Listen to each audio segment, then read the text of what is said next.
A Wandering Fire. Alliance. Dark clouds gather overhead as the summer storm withdraw east to Skarsind, forced to travel through the rugged forests of Herkinia since the Jotun collapsed the western end of Pakanan's Pass. As the first rain falls from the magical storms that beset the entire empire in the wake of summer storm, the Bloodcloaks, the Green Shield, and the Drakes are joined by the Bounders. The second Marcher army have barely stamped the mud of Breakersland from their boots before they are swept up in the campaign to drive the Western Orcs out of Semasuak. The Imperial forces are again accompanied by more than 20,000 Orc warriors out of Otkadov. The Jaws of Winter's Lightning, the Shard of Winter, and the White Mountain Fire, supported by the garrison of the Citadel of Silver and Bone that dominates the Silver Peaks. As well as the gathering storm, there is a great deal of Imperial magic at work in Semasuak this season. The soldiers of the Green Shield, the Bounders and the Drakes each bear enchantments that allow them to work closely together, coordinating their strategy with supernatural clarity. The rivers of life continue to flow across Semasuak. Even with the presence of so many armies, it seems impossible for the Suak hunters and fisherfolk to put much of a dint in the sheer number of fish, fowl, seals and larger beasts that churn up the lake waters or roam across the trackless tundra. There is plenty for everyone, and everywhere the spark of life is kindled to a flame. Every drop of water shimmers with healing power, and all save the most mortal of wounds, or those inflicted by willful executioners, heal overnight. There is also aid from an unexpected source. During the solstice, Imperial heroes rescued the hostage taken by the Jotun, so the Hulya, the mysterious shapeshifters that dwell in the lakes of Semasuak, offer their aid to the armies of the Alliance. The martial aid they offer is barely notable beside the sheer force of armies arrayed here, but their scouts are keen-eyed and know hidden ways to move through the lakes, and they possess subtle magic that hides their friends and makes it easier for their Suak cousins to locate and ambush the champions of the Jotun. It is notable that the Thule warlocks who come into contact with the Hulya treat them cautiously, with a respect they often fail to show to their Imperial allies. Warlock and warrior alike seem taken aback by the easy familiarity and camaraderie with which many winterfolk greet them. When a certain scarred Thule warlock, the eyes and ears of the dragons in Semasuak, is asked for an explanation, she merely replies that the Thule have their own tales of the lake shifters, and so are always careful to treat them with courtesy. The Hulya keep their own counsel, commenting only that their people do not live only in Semasuak. They refuse to be drawn more on this topic, and after all, are there not much more pressing matters at hand? Before Olgafsdottir. Pressing indeed. During the summer solstice, the heroes of the Empire ventured through the Sentinel Gate to try and rouse the earth itself against the Jotun fortification in Tanikipari. They were unfortunately unsuccessful in their attempt to trigger a series of tremors that would have delayed the completion of the great fortification of Olgafsdottir. Consequently, the Alliance must face not one but two great bastions of Jotun stonework if they are to drive the Western Orcs out of Semasuak completely. During their domination of Semasuak, the Jotun have not been idle. Under the guidance of Igja Olgafsdottir, champion, eldest child of the powerful Jarl of Tromska and respected advisor of the Queen of Kalsi, two immense bastions of white granite have been built. Finally completed in the first days after the summer solstice, Olgafsdottir in Tanikipari now matches the majesty of the fortress of Kalant in Stark. The Orc armies rally around these great citadels, ready for the final defence of the last land they still control in Wintermark. Each citadel is easily a match for two entire Imperial armies when it comes to defending the Jotun claim, even without their garrisons being supplemented by warriors and champions. As the Marchers say, though, the job that never gets started takes forever to finish. The Alliance armies gather, regroup on the cold plains of Tanikipari, and begin the assault against Olgafsdottir. The Green Shield lead the way. They know that the hero's tale ends with a good death, and they are ready to pay with their lives if they must. Famed throughout Wintermark for their heroic deeds, their presence alone has turned the tide of battle more than once. Their spirit remains undiminished in the face of the great stone walls of Olgafsdottirshall. Their hearts sing with the opportunity to attempt impossible deeds in the name of driving their enemy from Semersuag. The Winterfolk warriors seek out every opportunity to face the strongest enemy troops and the most defended positions. They issue challenges to the Jotun champions and meet them in furious battle, seeking to break their will and rout them through force of will as much as might of arms. Their risky tactics are effective at pushing the Jotun defenders, but they pay a heavy price for their triumphant charge. The Drakes are barely a step behind the Green Shield. They too seek victory at any price. Where the Jotun are at their strongest, there too are the Drakes, attempting to smash through their positions and scatter the Orc warriors. As with the Green Shield, they pay a great price for their courage. Yet it also pays off. It is the Drakes who finally breach the gates of Olgafsdottirshall in the second week of the siege. Alongside the Green Shield, the two armies are the first to fight the Orcs inside the great citadel, holding the gate against the Jotun attempts to close it again, and allowing their allies, Imperial and Thule alike, to overwhelm the defenders. Olgafsdottirshall falls. The garrison fights until the bitter end, holding the Imperials for as long as possible. There are great deeds of heroism on both sides, and not only from the Orcs themselves. 50 Yagara under the banner of Isa Winterborn hold the warriors of the Bloodcloaks and the Bounders at bay for 4 hours during the height of the siege, defending a narrow hall against everything thrown against them. They are overwhelmed in the end, but in the time they hold that passage, several hundred thralls and injured Jotun are able to escape through an underground passage to the safety of the fortress of Callant. Not all the thralls escape. As before, the Thule warriors of the Shard of Winter hang back a little from the fighting, and make it clear that their focus is less on fighting the Jotun, and more on taking their wealth. White granite used to reinforce Olgafsdottirshall, orichalcum and weld silver, and nearly 100 thrall masons brought in to complete the citadel.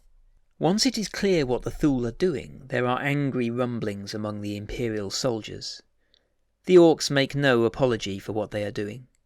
Kea Prityanka, general of the Shard of Winter, sneers at those who dare to question her, and point out that even if her warriors are not engaging the Jotun to the fullest, that is more than made up for by those fighters brought from the citadel of ice and bone who fight alongside the other Thule armies. Her words do little to quell Imperial anger, as the thralls are led away by blue-cloaked Thule. At the fortress of Callant. There is little time for recrimination, however. There is still a second fortification to conquer. Even with the spring magic flowing through the territory, there are hundreds of Alliance soldiers who will not fight again. Nearly 1,000 Jotun bodies are left in the battlefield that is Olgafsdottirshall, but the fortification itself still stands. It will take several weeks of work, but the great castle is now in the hands of the Empire, and will provide significant defence against any future Jotun attempt to claim Tanikipari. Little time for recrimination, and no time for rest. Tired soldiers have a single night to regroup and mourn the fallen before the Alliance breaks camp. As thunder rolls and lightning flashes and the wind whips the freezing rain into a furore, the armies march south to Stark and the fortress of Callant.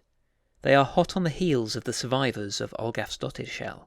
They make only a token effort to slow the Alliance armies as they head for the safety of the fortress in Stark. Built practically on the shores of Lake Lanskipari, the fort of Callant stands almost on the very border with Skalarn. The approach is marked by scattered engagements, but the Jotun are always falling back, making it difficult to pin them down. That does not mean there are not furious fights, however. Yanya Uranduln, champion and leader of the Howling Bears, launches a surprise twilight attack alongside a cohort of warriors from the Bear Who Swims army that seeks to scatter the Bounders and destroy their supplies, but thanks to warning from the Hulia, the attack is turned back with minimal casualties on the Imperial side, but with Yanya Uranduln seriously injured. Spring magic will save their life, but they will never forget the sharp-eyed marcher beater who shot out their eye with an arrow just as the sun was setting. The next morning, the fortress of Calant comes into sight, and there is more than one soldier who balks at the challenge ahead. But as the dawn breaks, it brings with it a second, brighter sun. A rare break in the thunderclouds that have darkened the sky for the last month lets the sun shine through and creates the illusion of a wall of golden light rising to meet the Alliance forces. The knights and yeofolk of dawn have arrived. Crossing the entire breadth of the Empire, the Golden Sun are here to fight alongside the Winterfolk and the Marchers and the Orcs of Otkadov. They are no less tired than the soldiers who brought down Tanikipari, but their appearance alone raises the spirits of the Imperial warriors. Thanks to autumn magic, the great host of the Golden Sun will help to bring down the final refuge of the Jotun invaders. The cheer that greets their arrival drowns out the first thunder of the day as the tempest resumes, and the torrential rain does little to dampen the spirits of the Imperial warriors as they begin the approach to the fortress of Calant. All the remaining Jotun forces in Semasuak are gathered here. Even with the garrison of Stark, it seems they are greatly outnumbered by the Alliance forces arrayed against them. Barely 10,000 Jotun warriors remain in Semasuak, and even with almost the same again in champions and their warbands, the Alliance still outnumbers them 2-1. But the Jotun have a castle, and the Alliance is fatigued, and that may be enough to make a difference. For 3 days the siege continues, with the Alliance unable to breach the walls of Calant, and the Jotun unable to decisively break the spirit of their attackers. On the 4th day, though, everything changes, and the end begins. The jaws of winter's lightning propose a strategy, and the commanders of the Green Shield and the Drakes concur. A daring push allows the Imperial armies to capture the ground in front of the immense white granite gatehouse, and to hold it for long enough for 3 Thule warlocks to unleash devastating magic against the doors. They are torn apart by the power of spring, the Jotun defending the walls are taken by surprise, and the fall of Calant begins. Within an hour of the gates being opened, the Jotun know it is over. They retreat, abandoning the castle to the Empire, giving ground in an effort to preserve as many of their own troops as possible. The garrison fights to secure their escape, but it is a lost cause. As the sun drops behind the mountains to the west, the last of the defenders falls, and Calant belongs to the Alliance. The Shard of Winter again have been at pains to claim the wealth of the fortress, along with several score more thralls unfortunately left behind in the chaos of the Jotun retreat.